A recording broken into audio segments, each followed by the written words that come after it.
علیکم و رحمت الله و برکاته. بسم الله الرحمن الرحیم. رسول الله صلی الله علیه و سلم هر سال برای چند روز به غار حرا می رفت و در آنجا عبادت می کرد. همان سالی که پیغمبر شد ماه رمضان بود و رسول الله صلی الله علیه و سلم از اول ماه رمضان به غار حرا رفته بود. بعضی از روزها می شد که به خانه‌اش برمیگشت برای پورا کردن حاجت خانه و باز به غار می رفت. بعضی از علمای تاریخ می گویند شب 27 ماه شریف رمضان بود و رسول الله در غار نشسته بود. ناگهان مرد سفید پوش را دید که به نزدش می آید. سخت ترسید. در این وقت شب مردی سفید پوش و باز ناشناس است، کی باشد؟ جبرائیل علیه السلام بود. جبرائیل علیه السلام به نزدش آمد و در دستش کتابی بود که با ابریشم پوشانده شده، یعنی کتاب با شالک پوشانده شده. جبرائیل علیه السلام کتاب را به سوی رسول الله صلی الله علیه و سلم دراز کرد و گفت: یا محمد اقرأ. ای محمد بخوان، یعنی بگیر این کتاب را بخوان. رسول الله صلی الله علیه و سلم فرمود: ما انا بقارئ، من خواندن نمیتوانم. جبرائیل علیه السلام رسول الله را در آغوش خود گرفت و سخت زیر کرد. رسول الله فرمودند: فکر کردم که روحم برآمد. یعنی تا درجه رسول الله را در آغوش خود سخت زیر کرد. جبرائیل علیه السلام باز گفت: ای محمد بخوان. رسول الله فرمودند: من خواندن نمیتوانم. جبرائیل علیه السلام مثل یکم بار رسول الله را در آغوش خود گرفت و سخت زیر کرد. جبرائیل علیه السلام برای سوم بار گفت: ای محمد بخوان. رسول الله فرمودند: من خواندن نمیتوانم. جبرائیل علیه السلام باز رسول الله را در آغوش خود گرفت و سخت زیر کرد. اکنون رسول الله صلی الله علیه و سلم بسیار سخت ترسیده بود. جبرائیل علیه السلام گفت: ای محمد بخوان. رسول الله فرمودند: چی بخوانم؟ جبرائیل علیه السلام گفتند: اقرأ بسم ربک الذی خلق. ای پیامبر بخوان به نام پروردگارت که هستی را آفرید. خلق الانسان من علق، همان خدایی که انسان را از خون بسته آفرید.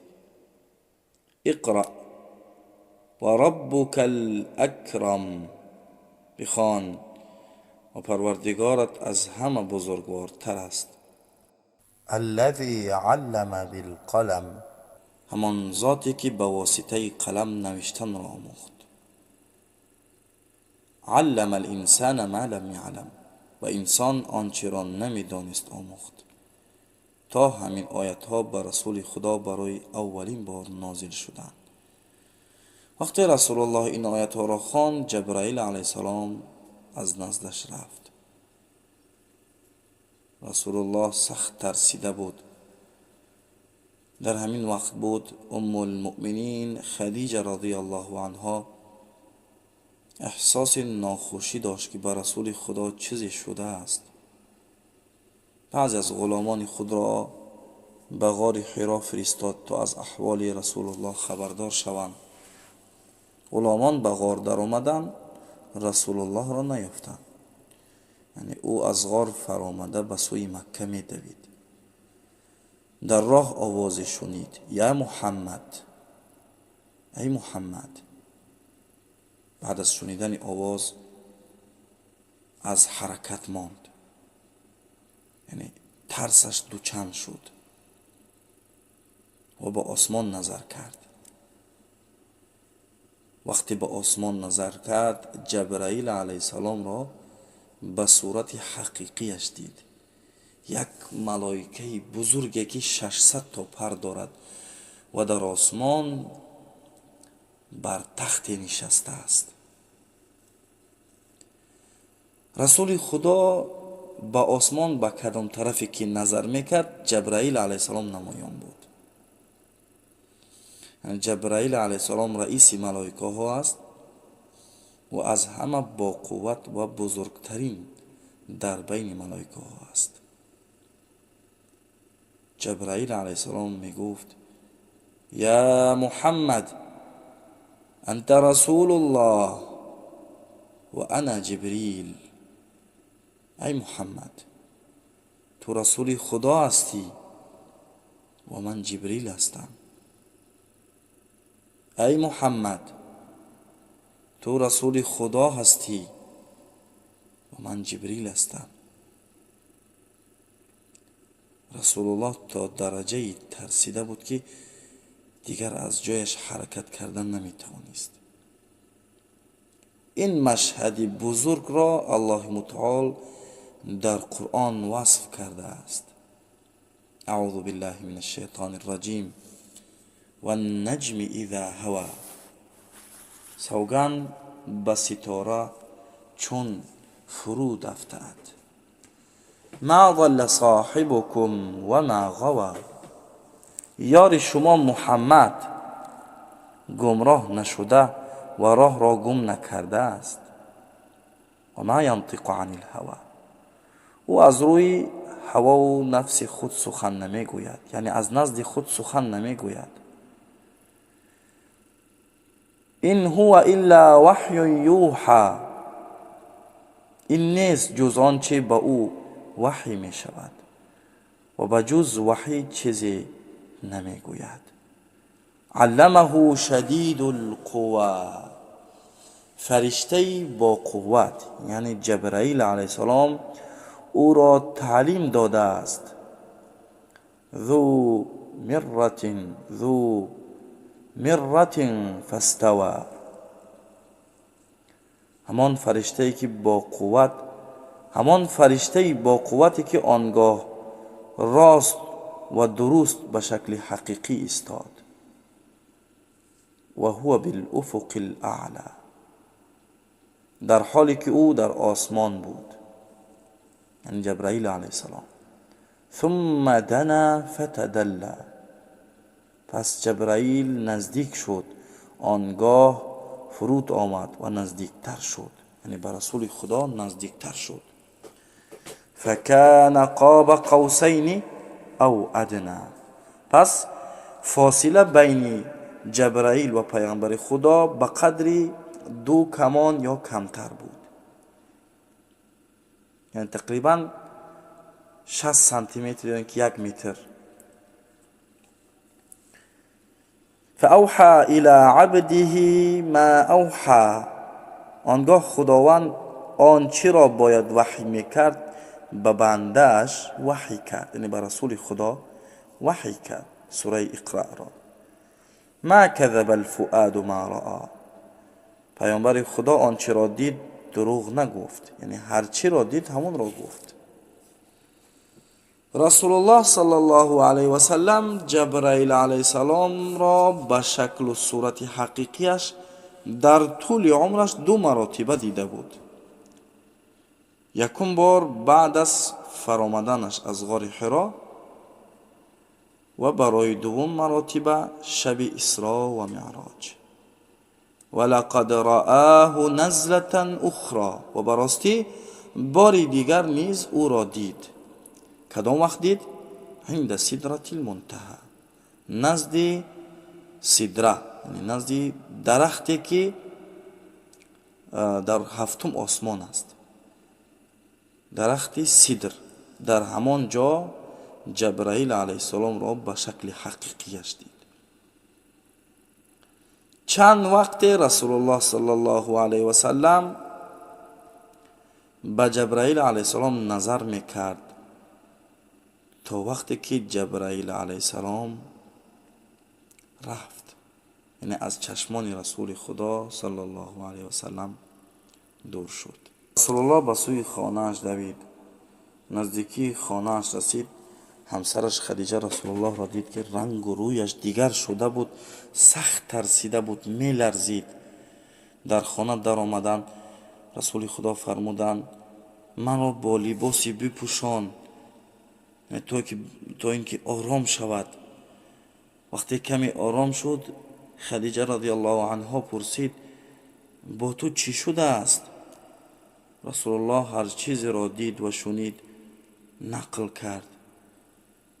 خدیجه رضی الله عنها گفت شاید تو ترسیدی که تو را جن ترسانده است. رسول الله فرمودند بله. خدیجه رضی الله عنها گفت نه، به خدا قسم این طور نیست، تو را هیچ چیزی نمی شود. تو با فقیران می نشینی، مسکینان را یاری می کنی، یعنی یاری تو به همه می رسد، راستگو و امین هستی، با تو این کار نمی شود. رسول خدا کمی استراحت کردند و بعد با خدیجه رضی الله عنها به نزد پسر عمک خدیجه رضی الله عنها رفتند، یعنی به نزد ورقه ابن نوفل. ورقه ابن نوفل نصرانی شده بود. قصه ورقه ابن نوفل را بعدتر انشاءالله نقل میکنیم. ورقه کتاب های نصرانی ها را میخواند و علم زیادی داشت از دین نصرانیت و میدانست که پیغمبری باید آید، پیغمبری آخرانی باید آید. رسول الله به ورقه ابن نوفل هر چیزی را شنید و دید نقل کرد. ورقه باشد سخنان رسول الله را گوش میکرد و در تعجب مانده بود. یعنی همه علامات هایی که پیغمبر باید داشته باشد در رسول خدا آن را میشنید و میدید. بعد از سخنرانی رسول الله ورقه ابن نوفل گفت الله اکبر، به خدا قسم به نزدت ناموس بزرگ آمده است. یعنی جبرائیل علیه السلام آمده است. بعضی از نامه های جبرائیل ناموس هم هست. جبرائیل علیه السلام به نزدت آمده است. چطوری که به نزد موسی علیه السلام آمده بود همون طور به نزد تو آمد، نام عیسی را نگرفت، برای اینکه در همان زمان ورقه و بسیاری از نصرانی ها در عقیده بودند که عیسی علیه السلام مرتبهش بین پیغمبری و خدایی است، یعنی پیغمبری و خدایی دارد.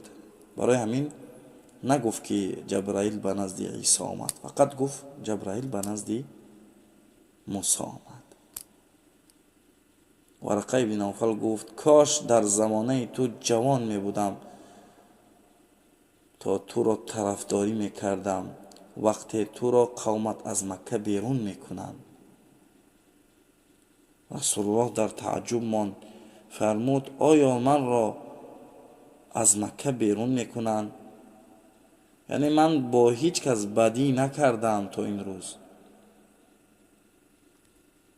ورقه ابن نوفل به رسول خدا گفت هر کس مثل تو به سوی قومش پیغمبر شده می آید او را اذیت می دهند، او را از وطنش بیرون می کنند. یعنی ورقه به رسول خدا اکنون تعلیم می داد که پیغمبر شده ای سختی های زیادی دارد در پیش، صبر باید کنی.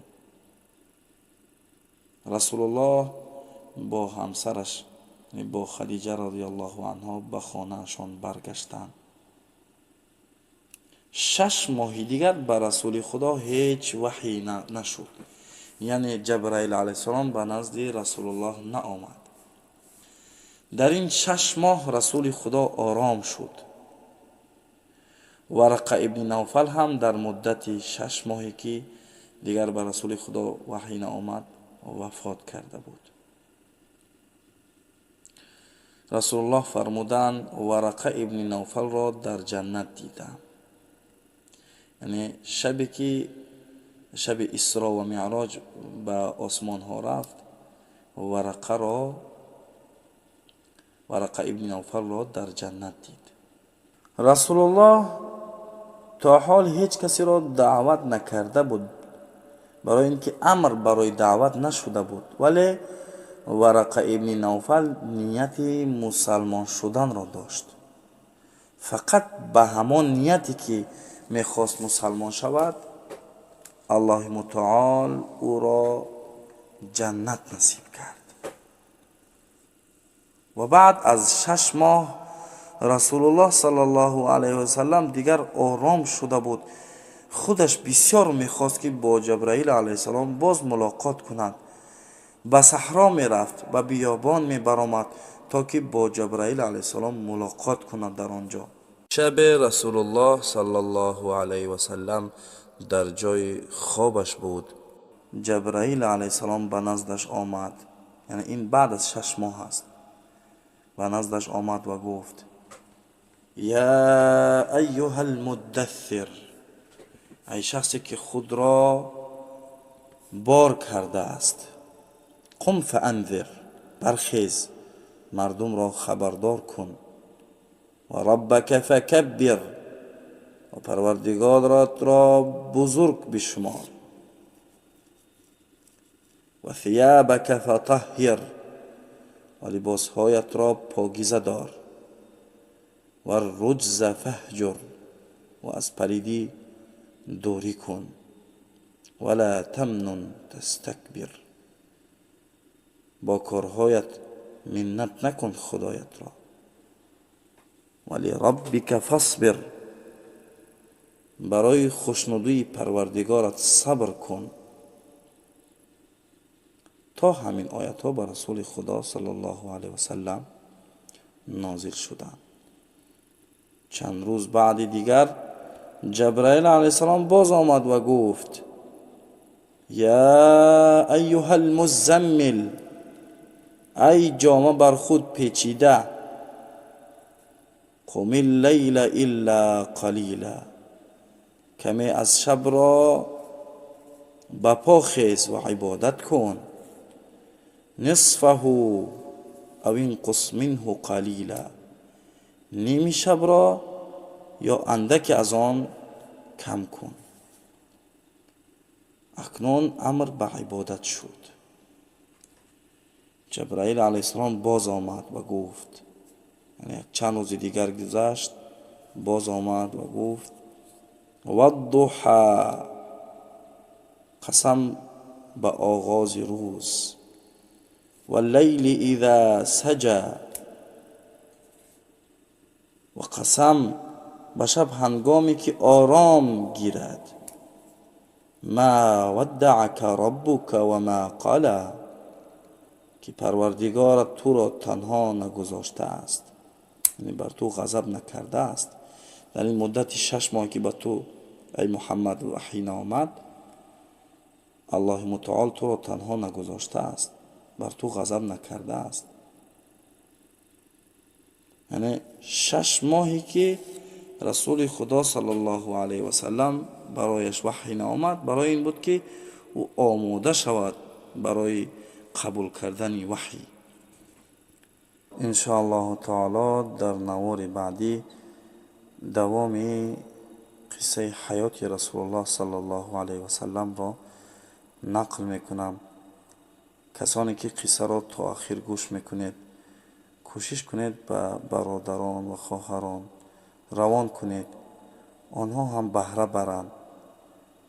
ان شاء الله تعالی شما هم در این عمل خیر شریک میشوید.